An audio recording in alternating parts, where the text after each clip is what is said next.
This is the point. We need to zoom out a little bit from Ukraine to see what is going on Yes. all across, the whole region.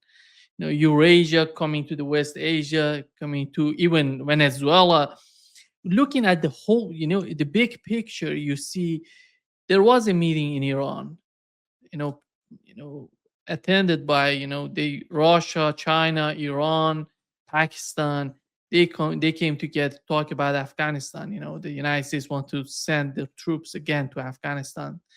And the other point is today Netanyahu, or today or tomorrow, Netanyahu is gonna go. He's gonna go to the United States talking with Donald Trump. Bombing the right now is not the nuclear program. Their new rhetoric is to bomb the Iranian missile program. And the war in I can't be, because that was obliterated. I mean, Trump made that clear. You can't say that it wasn't obliterated, because it was obliterated, right? It was the most obliteratedness. It was the best obliteratedness of all obliteratedness that has ever been obliterated. He's You know bombing that. Syria, Mark. He's bombing Syria, the case of Venezuela. Look all across, the whole situation with the foreign policy of the United States. You see a huge mess going on. And in this huge mess, you see a little bit of hope with Steve Witkoff and Kushner. Maybe they can achieve something. It's No, so, yeah, no. Stop, Dima. There is no hope there, right? yeah. Stop with the hope. Hope is the death of analysis. Stop with the hope. These, you know, you you could argue that they're good, well-meaning people, except that I don't believe that a New York real estate developer is actually a good or a well-meaning human being on any level. I'm sorry, and I whatever the hell Jared Kushner is, I don't believe that he's a good or well-meaning person in anything. But they're unprofessionals, and like I said, they are incapable. They are both structurally and professionally incapable of any type of diplomacy that would be needed to this. But Russia, they won a diplomatic victory, right? By the rest of the world outside the West refusing to accept Western demands to stop trading with Russia. And because of that, Russia was able to maintain its economy, even grow its economy in some ways, and maintain its domestic political support and situation to the high degree that it has, and continue the war of attrition. And I know a lot of people are impatient. They want it over with faster, and they don't know, oh, this is creating so many problems. But that's armchair quarterbacking. The Russians are taking so many different things into account, not just what's going on the battlefield, not just relations with the West, but also the relations with the rest of the world. And the rest of the global South, if you want to say led by the BRICS, is happy to see Russia playing this diplomatic game, right? At least showing the willingness and the degree of being the adult in the room, and at least laying out the possibility of it and going through the motions. So they go through the motions. But I don't think that there's any serious belief by anyone within the Kremlin. I think if anyone was the last person in the Kremlin decision-making process, right? The Russian National Security Council, which is the big decision-making body of Russia, the new Russian Politburo, if you want to call it that. The last person who has still, up till now, I think, been hanging on that hope that there could be a diplomatic settlement was probably Putin himself, right? I think the rest of that Kremlin decision-making body has long since given up on that. And now, I think even Putin has to accept. And, for Putin to be that person and to exercise that level of restraint, we should all be blessed, because that is the situation. Because if some other people were in charge, if it wasn't Putin, I know there's this belief in the West. I mean, I've just had debates in the last few days with some people. They think, oh, if we just got rid of Putin, that's it, and it would all be done and everything like that. And Putin's the best the West can hope for. I mean, the best. Yeah. Yeah. Everything else, the Russians would be much more hardline than Putin is.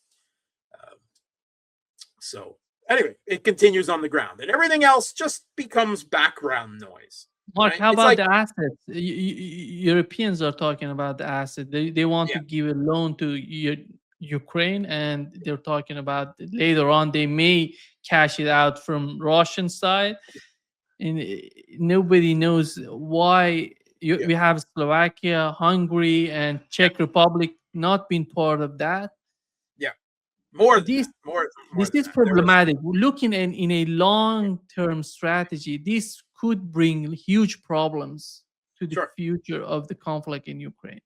Yeah. So the Kiev regime needs at least an absolute minimum of 50 to 60 billion euros, right? Close to $100 billion a year, just in financial support. We're not even talking military support, just in financial support to keep the regime afloat, right? Just to keep the lights on and the soldiers paid and everyone, they need that much money because their economy is non-existent for all intents and purposes. So where is that money coming from? The US has said we're done, right? We're not going to be providing that money anymore. That's on the Europeans now. And the Europeans are scrambling with how to do it because they continually have this hopium that if they can just continue the conflict for another 6 months or another year, the Russian economy is going to collapse, right? The next round of sanctions, the 20th, the 21st, right? That'll do it. And then Russia's done and their economy collapse and we'll win.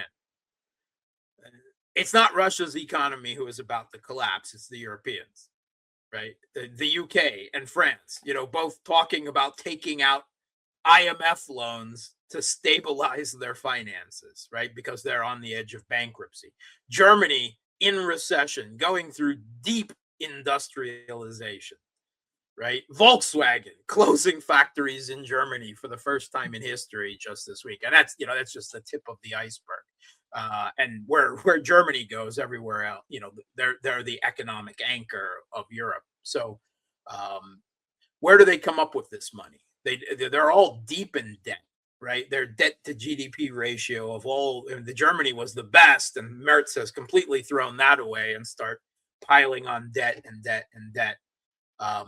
Where do they get this money from, right? So the idea was we'll take those frozen Russian assets, right? Because it's Russia's war as they see it, and therefore they're going to pay for it. The problem is, of course, is the rules of capitalism that were laid down by the West decades ago, right? Sovereign immunity and all of this, and that the only legal way that they could steal that money, really legal way, is to go to war with Russia. And under those situations, if there was a real declaration of war and a real war, then it would be legal for them to do so, according to the rules that they helped establish as international law and customary international law. Now, they've tried to come up with this chicanery, right? First, they were siphoning off the interest on these frozen assets, which are mostly in Euroclear, right? This one financial institution in Belgium, right? This clearinghouse. That there's at least some 200 billion there, roughly.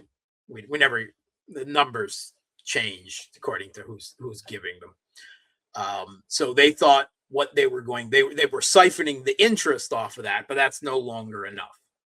So they came up with this scheme that they were going to not steal that money, but they were going to use it as collateral to take out a loan for the Kiev regime, what they called a reparations loan, that Ukraine would pay that money back only when it received reparations for the war from Russia, right? Reparations, something that you pay when you lose a conflict, right? So not going to happen. right? Then Ukraine could repay it to the Russians, and then the Europeans could repay the Russians the money that they froze. This kind of circular, it's financial chicanery. And it was all, based on the idea that Russia pays for everything. It's not going to happen because Russia's not going to lose. They're not going to pay reparations, and all of this is thrown into the works. And eventually, there was a real realization that pulling this money out would then expose Euroclear and thus Belgium, and in a way also the euro as a reserve currency to legal liability for all of this, and the blowback then on the euro from that lack of faith in it as a reserve currency. And yeah, I mean, Russia wasn't going to take him to a court in Europe, right? Because of course that wouldn't work. But Russia would take them to a court in a more friendly part of the world, like say Singapore or Hong Kong or somewhere in the Arab world where Euroclear has assets that they could take it to a case, and they could make their case, and they're pretty confident they would win that case, and then they could seize Euroclear's assets. Euroclear would then be responsible, and that country would order their assets, to be provided to Russia as recompense. And Euroclear was afraid of this, and other people started to realize the blowback effect of stealing Russian money that then this would have on Euroclear as an institution and the euro as a reserve currency for the rest of the world to keep money in Europe, right? Because what can be done to Russia can be done to anyone then, right? The Arabs really don't like that, right? Because, we know that the Western world is always glaring at the Arabs for not having a Western culture, for being monarchies, for being, misogynistic societies and the like, and how easily that could then be turned against them. So originally it was just Hungary and Slovakia that were against this, as they've been, shall we say, Ukraine skeptic quite long now. But in the last couple of weeks, we saw the Euroclear CEO come out and publicly beg the Europeans, don't do this. We have the European Central Bank come out and say, don't do this. We had the IMF come out and say, don't do this. This is going to undermine our entire capitalist world order. We had the Americans, the Trump administration, come out and say, don't do this, because we already have plans for those frozen Russian assets as a sweetener to give Russia at least some of it back as part of a negotiated settlement. And oh, by the way, in that 28-point plan, we're going to keep part of it ourselves because Trump needs to get paid, right? So you can't take that money because we've already got plans for it. And then in the last week, we saw Italy and Bulgaria and Cyprus and Malta, right? Cyprus and Malta, who are, they're financial centers. They're smaller financial centers, but, they're really concerned, about where all this was going. And so ultimately, the people who were pushing this, which is von der Leyen in the European Commission, Merz in Germany, and Starmer in the UK, they failed.